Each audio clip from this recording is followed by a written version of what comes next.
Gracias a todos, gracias a los organizadores, gracias especiales a Jorge.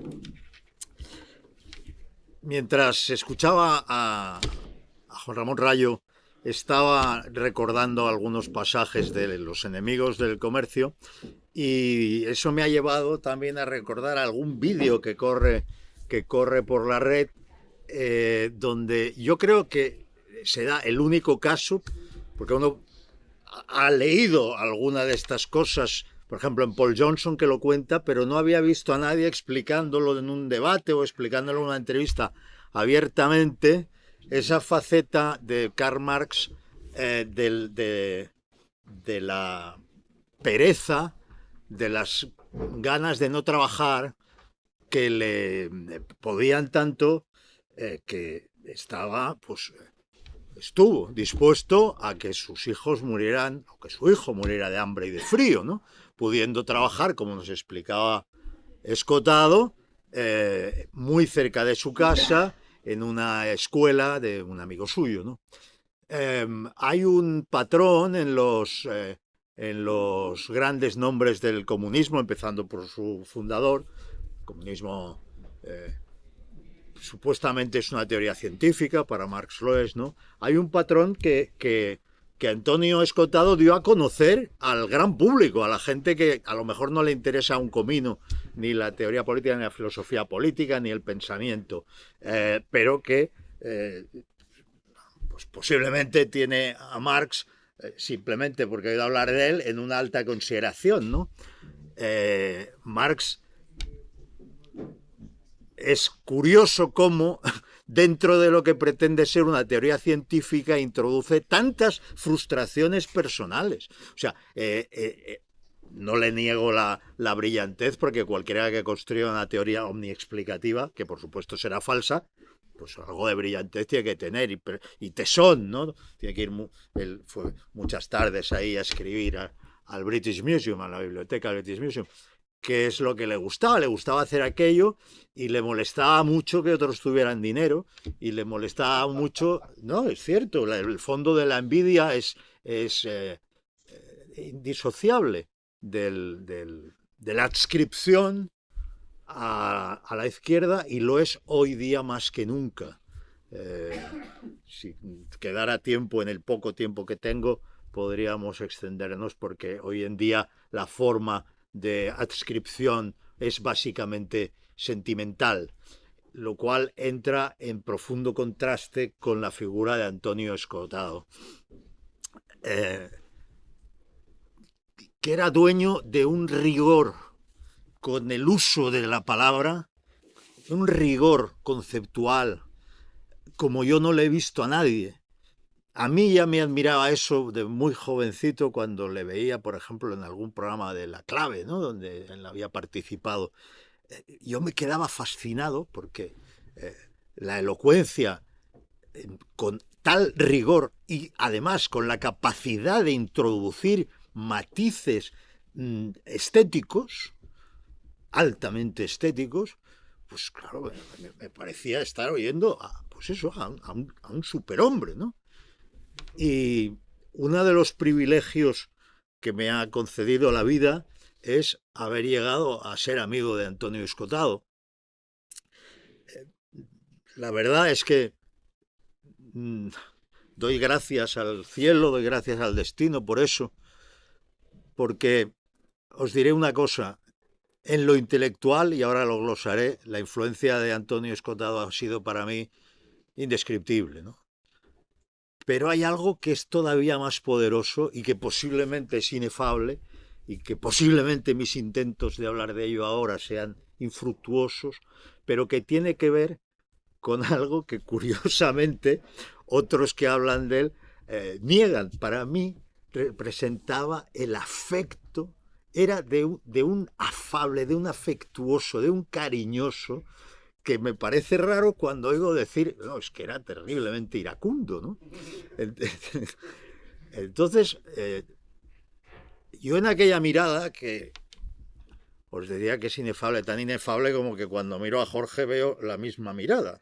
Y eso, no, claro, Y eso tengo que decirlo, porque esto no es esto no tiene que ver con las ideas, esto es una cosa espiritual. Yo veo esa mirada. Yo le llamaba maestro a Antonio Escota, otros le llamaban Escota. A ti, sí, claro, si te miro más rato te acabaré dando maestro también por la relación, ¿no? Porque realmente fue un maestro, lo fue mientras yo no lo conocía y le leía, o le escuchaba, y me despertaba una admiración profunda. Baste decir que cuando leí Caos y Orden, mi visión del mundo cambió mucho y me hizo enfocar y entender en un momento, porque además en el momento en que salió era un momento en el que el mundo entraba en un incremento de la complejidad, dada la revolución de las telecomunicaciones, que incrementaba la complejidad en la medida que la complejidad es la relación, el número de relaciones entre los elementos de un sistema. Si tú aumentas el número de esas relaciones, que básicamente es lo que hizo de una forma inimaginable la popularización de la red de redes y la nueva lógica de la globalización, en fin, todo lo que iba sucediendo, yo podía verlo y podía analizarlo a partir de una puerta que en mi mente había abierto Antonio Escotado, a quien yo no conocía aún, en un libro. Era un libro impresionante que, desde luego, me hizo leer inmediatamente digamos, la Biblia del tema, que era de Gley, que Caos, y a Ilia Prigogine, y eso ha supuesto para mí pues dotarme de una serie de herramientas y sobre todo de una cierta actitud en la visión de las cosas que no tendría sin aquella iluminación primera, no habría tenido sin aquella iluminación primera, eh, que también me libró, y es algo de lo que habíamos hablado ya luego años después al conocernos, que también me libró de las visiones conspiranoicas para toda la vida, porque los patrones que se adoptan en la autoorganización eh, pueden parecer, claro, al ser patrones muy reconocibles, puede parecer que la mano del hombre inevitablemente está ahí, o de unos hombres, o de unas decisiones deliberadas, ¿no? Por eso, leer a Escotado, yo ya estaba vacunado entonces, porque mi aproximación a la izquierda pues se había borrado, había desaparecido muchos años antes, pero si yo hubiera seguido siendo de izquierdas cuando leí Caos y Orden, habría dejado de serlo en ese mismo instante. Porque si hay algo que uno entiende es la incompatibilidad de la planificación con los fenómenos complejos y la incapacidad absoluta de manejarlos, incluso diría que muchas veces de entenderlos.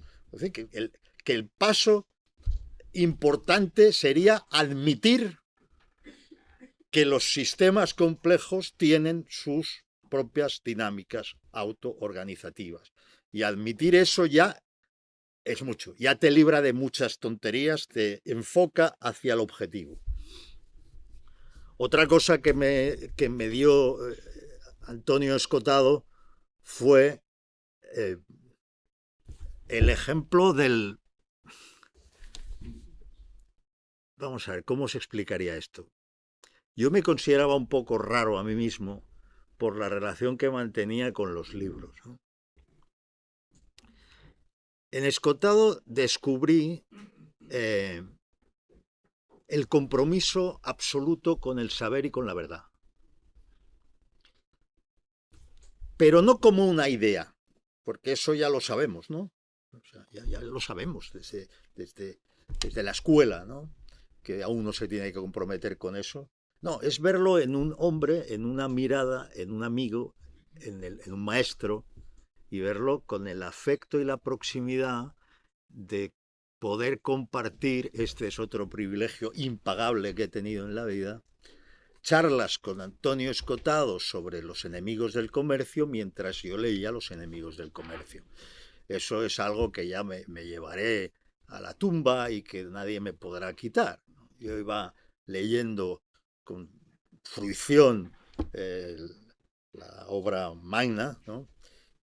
Y quedaba con él para cenar o para vernos en su casa y le preguntaba, y se exprimía un poco, ¿no? Él se dejaba exprimir porque le encantaba a hablar. Claro, era un hombre que vivía vivía en ese pensamiento, ¿eh? Era inseparable. Él vivía, creo que antes se ha observado esta cuestión y me parece importante. Él vivía estas cuestiones de verdad. Antes he dicho que siempre le vi afable. Hay 3 excepciones y es curioso cuáles son. Una fue cuando le invité a un acto, le invité en la época en que yo me dedicaba a la política, a un acto en el que iba a hablar con Vargas Llosa. Y ahí salió el famoso prólogo sobre Platón de La sociedad abierta y sus enemigos de Popper.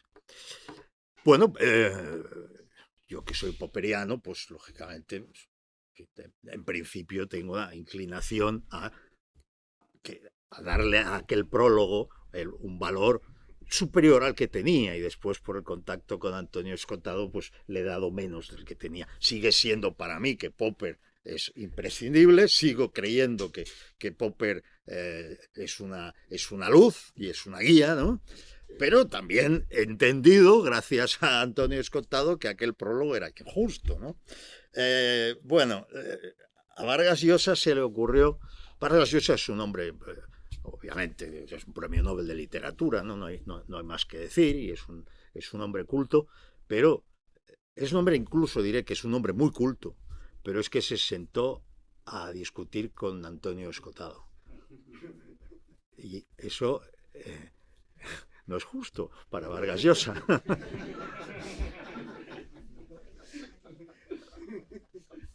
Allí sí vi cómo la defensa de Platón la vivía él como algo personal.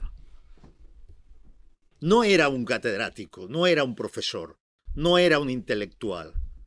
Él estaba con Platón. Él estaba al nivel de Platón.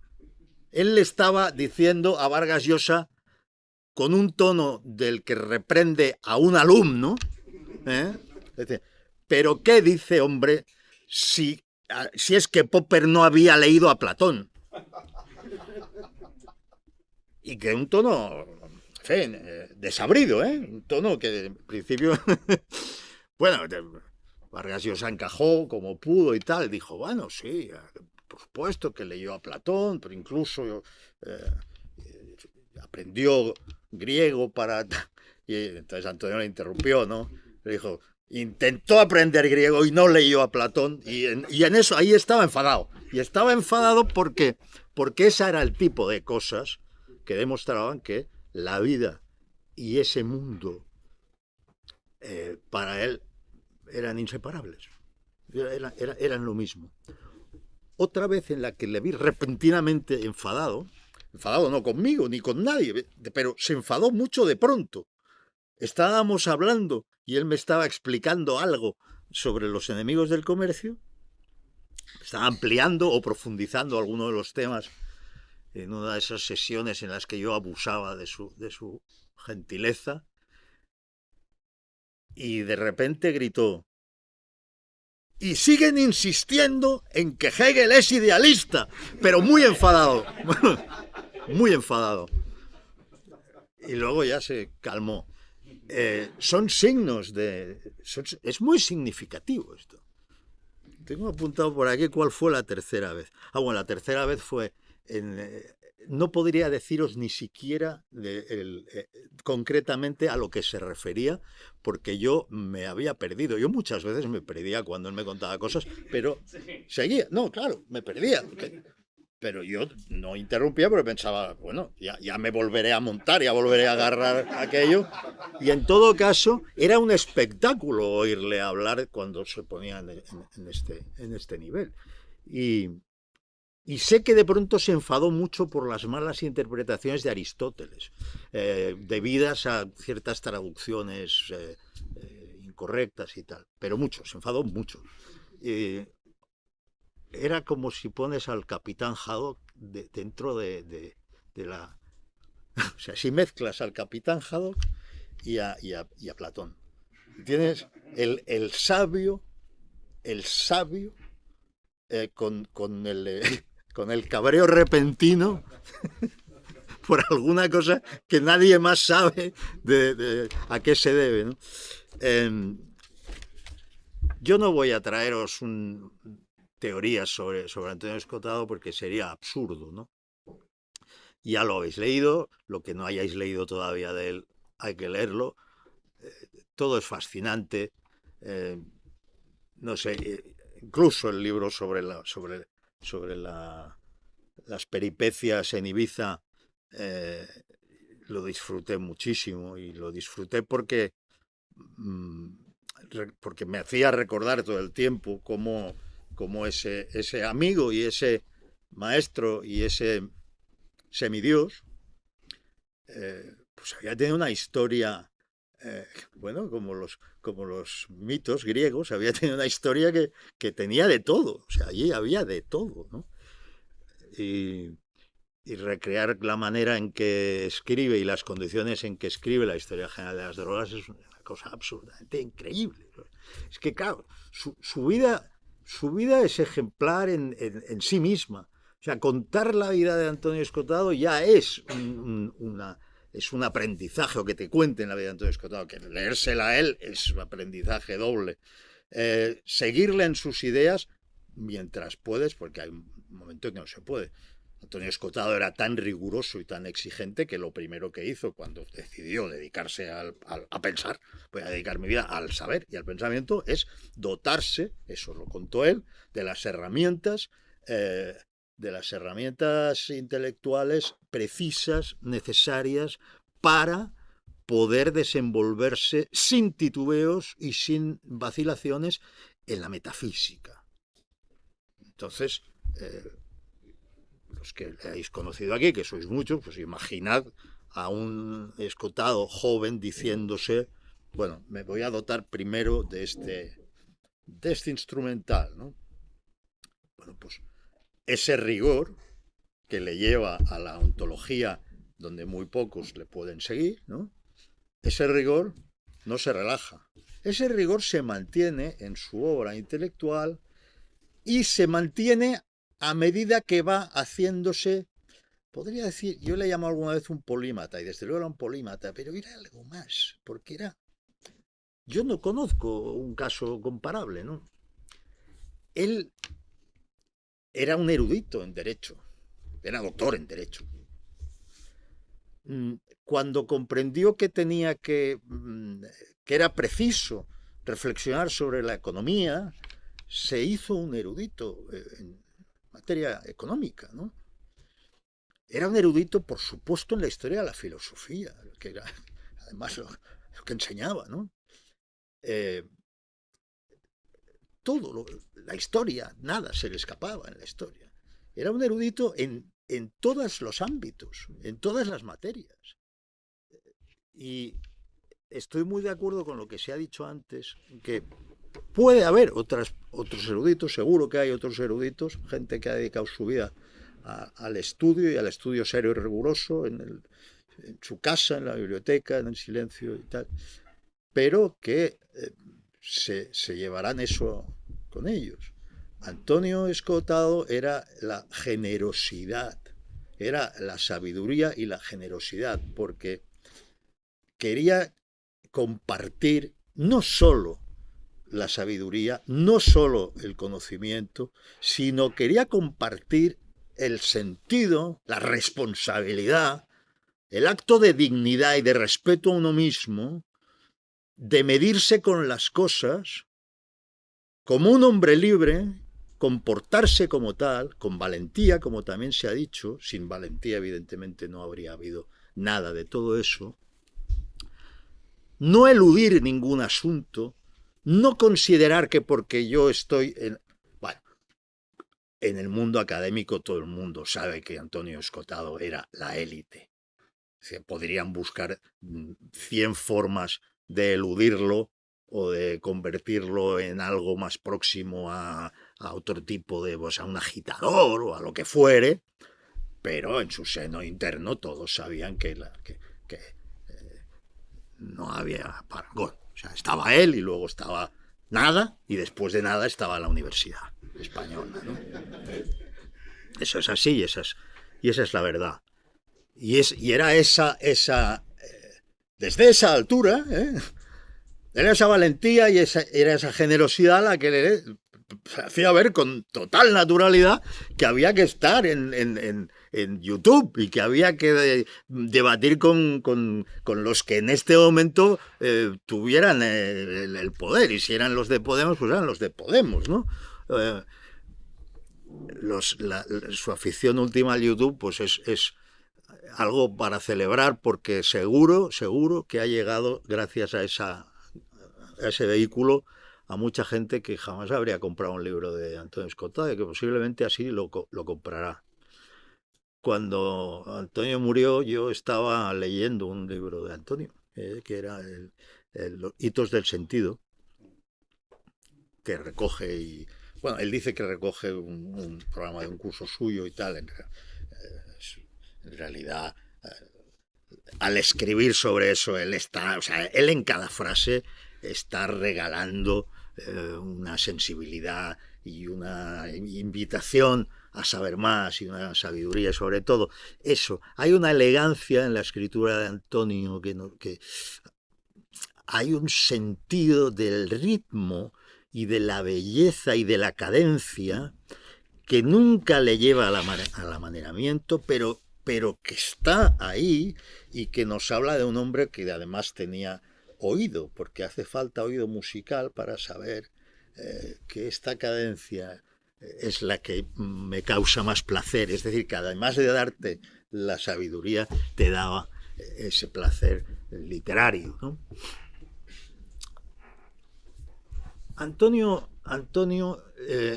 explicaba, por ejemplo, en este libro, que los misterios seleucicos al final eran un tema de Cornezuelo, ¿no?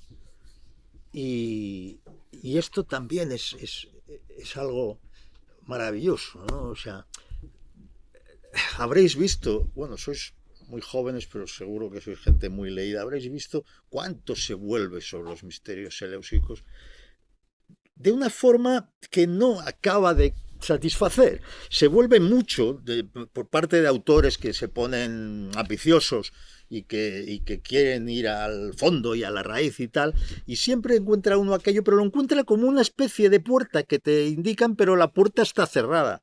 Sí, la importancia de los misterios seleucicos, pero vas a abrir a ver qué hay ahí y nunca puedes abrir la puerta. Él abre la puerta de los misterios seleucicos. Es un estado que está, digamos, medido por las dosis y por la mezcla que se hace para estar en un cierto estado que también es conocimiento, y el hecho de que eso también sea conocimiento y que además tuvieran el compromiso de mantenerlo en secreto, que es lo que le ha dado después, la importancia que le ha dado, es un ángulo nuevo, que es una cosa que siempre ofrece Escotado. Te va dando ángulos nuevos, perspectivas nuevas sobre un mundo que tú ya crees conocer. Un mundo que en la escuela o en la universidad te lo enseñan bidimensional y en blanco y negro. Y que cuando uno empieza a leer Escotado, aquello empieza a tener color, y además de tener color empieza a adquirir 3 dimensiones, y cuando ya tiene 3 dimensiones y color y lo estás viendo, adquiere 4 y no puedes explicar lo que te ha pasado. Ese es Antonio Escotado, y como tenemos que dejar un rato para las preguntas, lo que yo puedo aportar aquí es más que el reconocimiento intelectual, que ya lo he dicho. Es el agradecimiento al destino por haberme puesto un día a Antonio Escotado en mi camino, porque sigue creciendo todos los días, sigue creciendo dentro de mí el respeto que él me infundió al rigor, a la verdad, a la valentía, a la libertad. Y estoy seguro que dentro de muchos años Antonio Escotado será un nombre común, y todos los nombres que hoy parecen importantes habrán sido olvidados. Muchas gracias.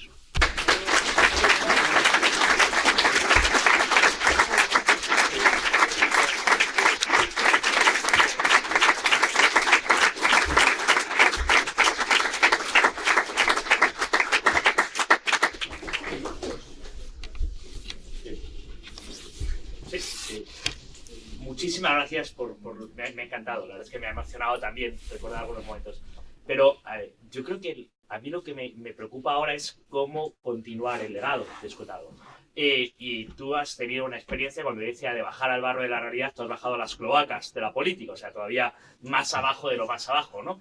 Y ahora estás en el mundo de las ideas, intentando propagarlas y difundirlas, es decir, o sea, una vez que queda ese legado inmenso y la responsabilidad inmensa de que no quede ahí, de hacer algo con ello, ¿qué hacer? Es decir, porque tampoco Escotado repudiaba la política, iba encantado a las reuniones, participaba, hablaba de política, no hablaba de política habitualmente en sus columnas públicas, pero hablaba de política habitualmente en privado y en sus conversaciones. Es decir, ¿qué hacer y cómo honrar ese legado para transformarlo? Pues mira, no solo le importaba y le interesaba la política, incluso la política del día a día, del día a día, sino que yo he contado cómo yo le preguntaba, pero él también me preguntaba mucho a mí sobre cosas infinitamente menos interesantes, pero que a él le interesaban, que tenían que ver con no solo con la política del día a día, sino con los políticos, las personas políticas, y que cómo eran y qué tal, y comentaba, pues este ha dicho tal cosa y qué disparate, o sea, que le interesaba, por supuesto, muchísimo. Yo creo que los que hemos pasado la experiencia de la actividad política profesional sin interés por adherirnos al sillón, ni sin intereses bastardos de vivir de eso y tal, sino que teníamos un proyecto, teníamos un proyecto 4 o 5 personas, lo demás se añadió, muy ambicioso si lo miras desde el punto de vista habitual.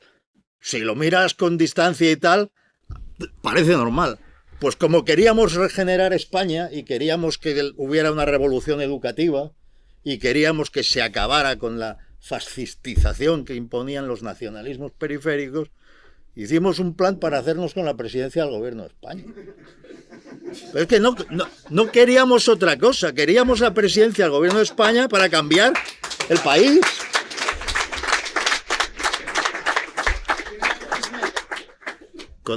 No, pero es que, vamos a ver, en España hay un sistema, hay una constitución que establece un sistema que, aunque no se llame así, es de canciller.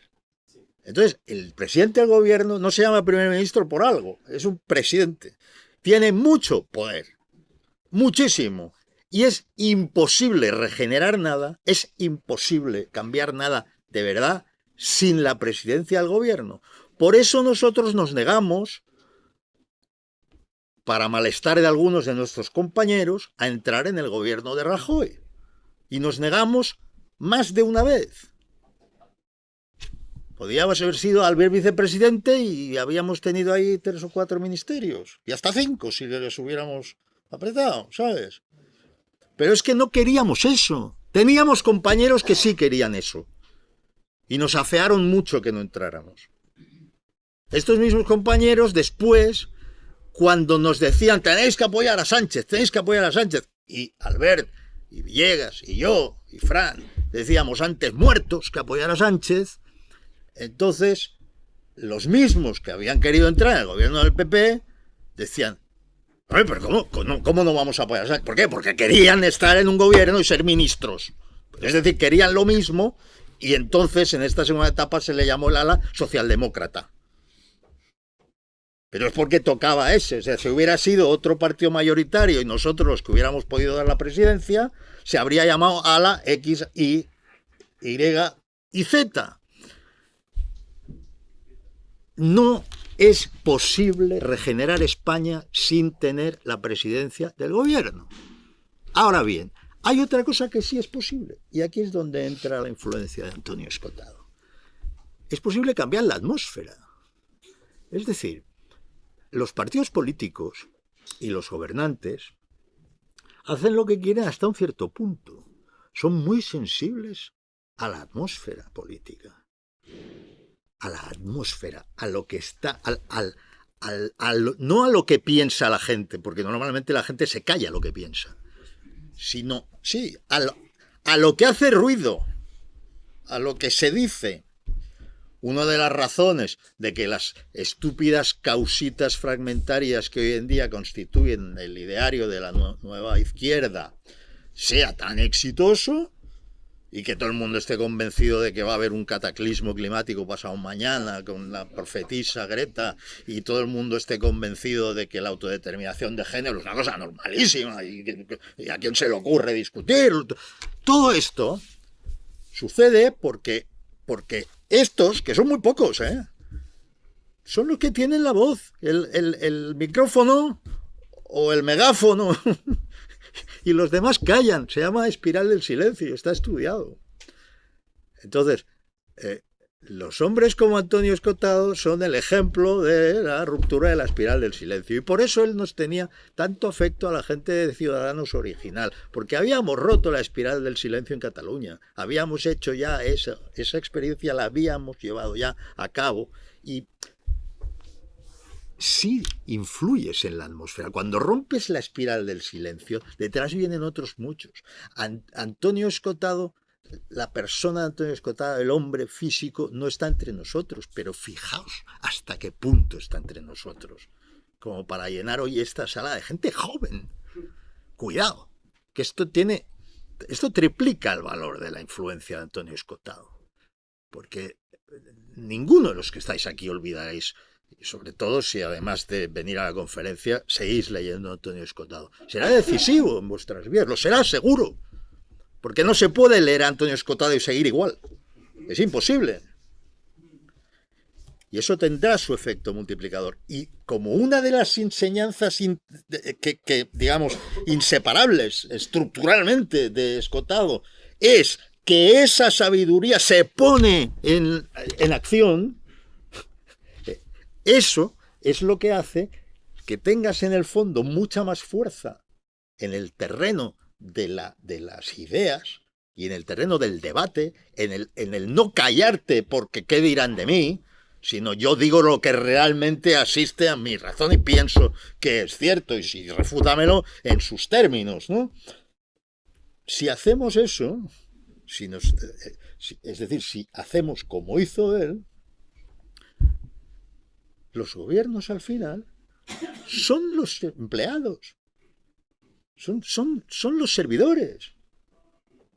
Y yo creo que hay mucha gente que tiene ese sentido y ese respeto por lo que Escotado representa, y no lo sabe porque no lo ha leído. O lo sabe, pero no se atreve a hablar todavía. Con los primeros a lo mejor no se puede hacer más que se dé más a conocer la obra, ¿no?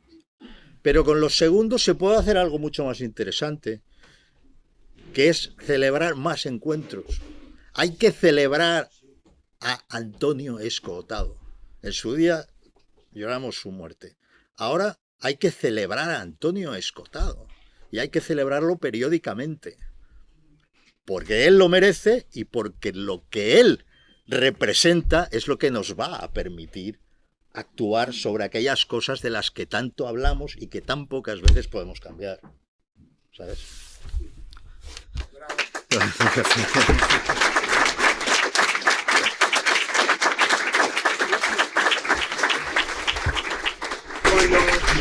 Cuando Begoña Villacís propuso la estatua, fue votada por unanimidad, y tanto Podemos como Vox no titubearon.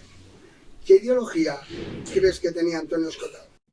Claro, la gracia es que Antonio Escotado no tenía una ideología en el sentido que le llamaría ideología rebel, ¿no? Las anteojeras. Es decir, era lo contrario de una ideología. Él se había quitado todas las anteojeras, incluso las que podía inconscientemente tener, previendo que él mismo podía llegar a engañarse, también se las había quitado. El compromiso con la verdad y con la realidad era absoluto. Por lo tanto, no había ideología.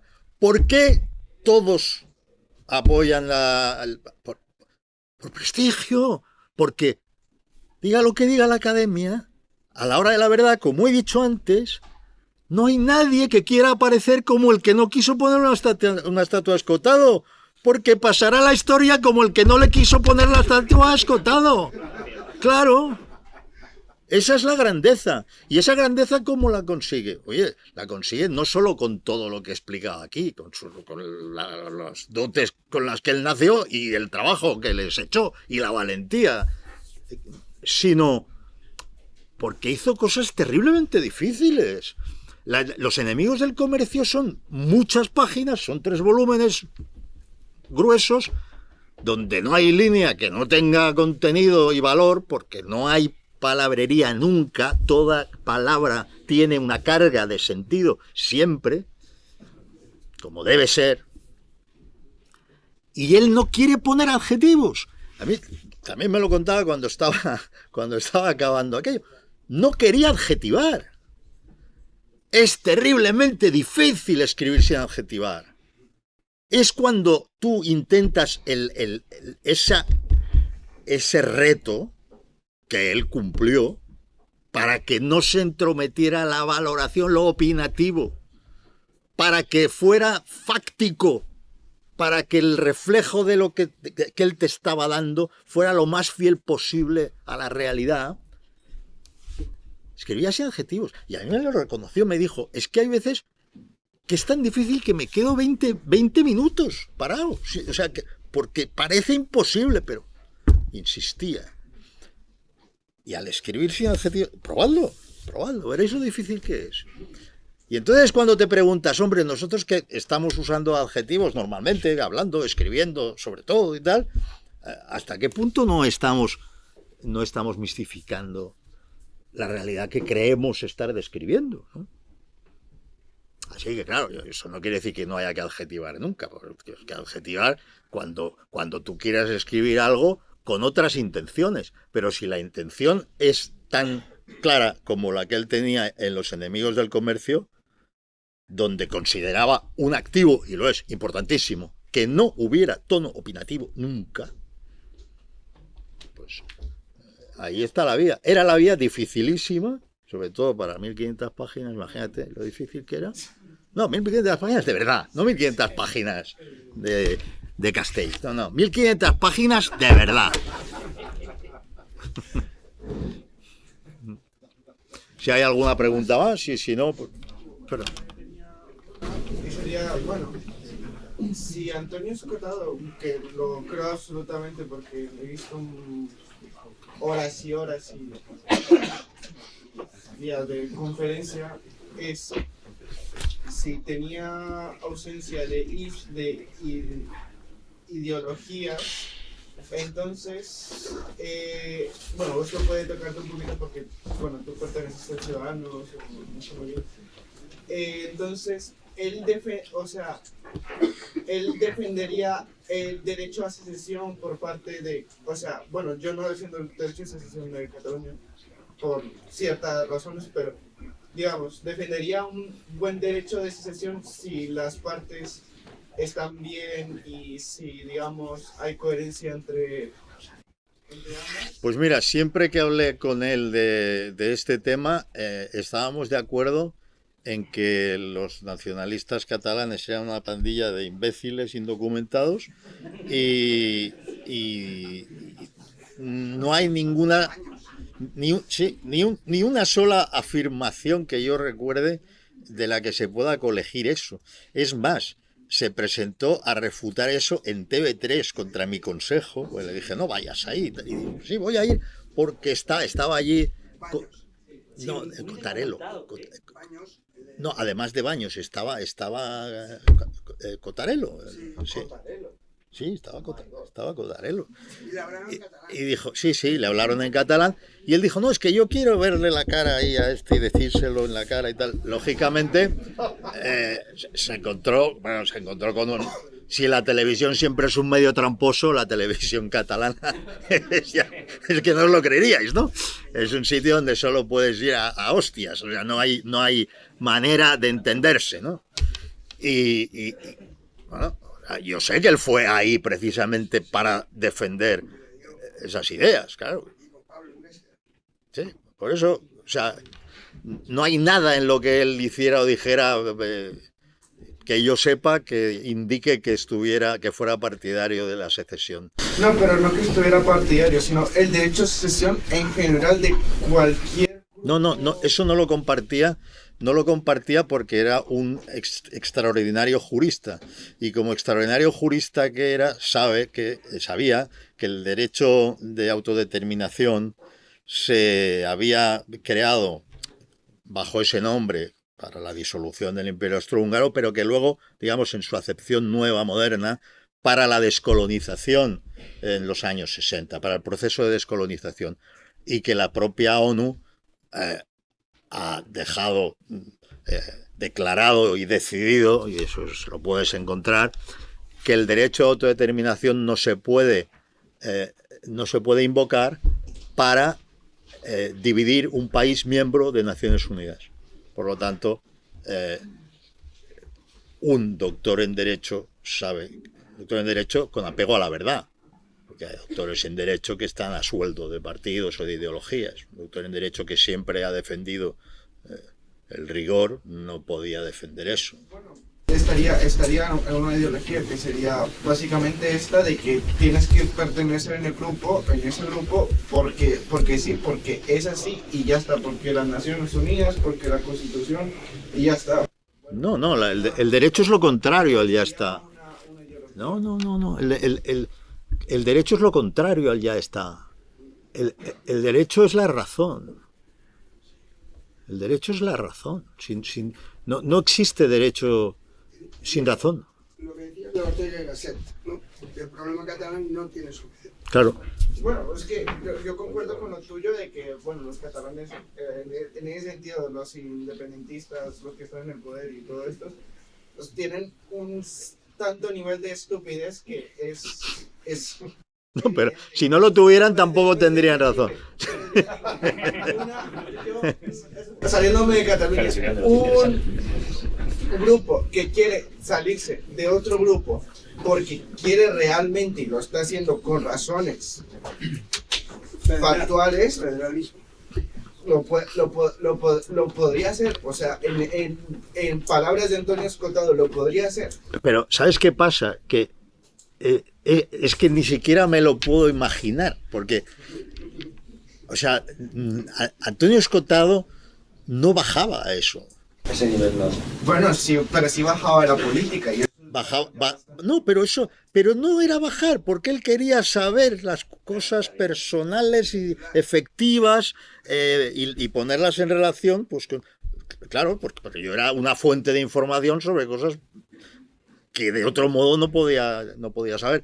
Pero fíjate que hablamos de política muchísimo. Jamás descendimos a eso porque era un sobreentendido. Es que entre juristas, yo soy jurista, entre juristas, salvo que estén, digamos, hablando al dictado o cobrando de alguien para decir lo que no piensan, no existe la menor duda sobre la cuestión de que una secesión es ilegítima e ilegal, porque exige un acto contra la Constitución, exige un golpe de Estado en términos de Kelsen, que es decir, reformar la Constitución por una vía distinta a la que la propia Constitución incorpora y permite, ¿no? Entonces, ni siquiera se nos hubiera ocurrido plantear seriamente esa posibilidad. Lo único que hacíamos con respecto a los secesionistas era reírnos de ellos. Yo lo estoy sacando fuera del ámbito España. Sí, pero bueno, yo pienso que en España no debería... O sea, que el derecho de secesión debería ser un derecho mundial, global, o sea, de todo el mundo. Por ejemplo, en la Constitución suiza, cualquier cantón se puede sesionar, incluso en la de Liechtenstein. Pero porque no lo hacen, por eso pueden. O sea, yo digo, no lo hacen, pero ese es el derecho. Yo no caeré... No lo hacen. Si un cantón en Suiza no se siente a gusto con los demás cantones de Suiza, dice, bueno... Yo no caeré en el tópico. La Confederación Helvética se constituye así, con el derecho de secesión de los cantones. Entonces, como ha dicho Girauta, está ya contemplado en su hoja fundacional. Entonces tenemos que siempre reconocer. A ver, estamos hablando de una cosa que no tiene nada que ver con Antonio Escotado, que es el hombre al que estamos celebrando. Esa idea, entonces. Pero escúchame, mira, hay una cosa que sí que tiene que ver con Antonio Escotado que te voy a decir. Yo no diré nunca, no caeré en el topicazo de que respeto todas las ideas. Yo te respeto a ti, pero no respeto tu idea. Gracias.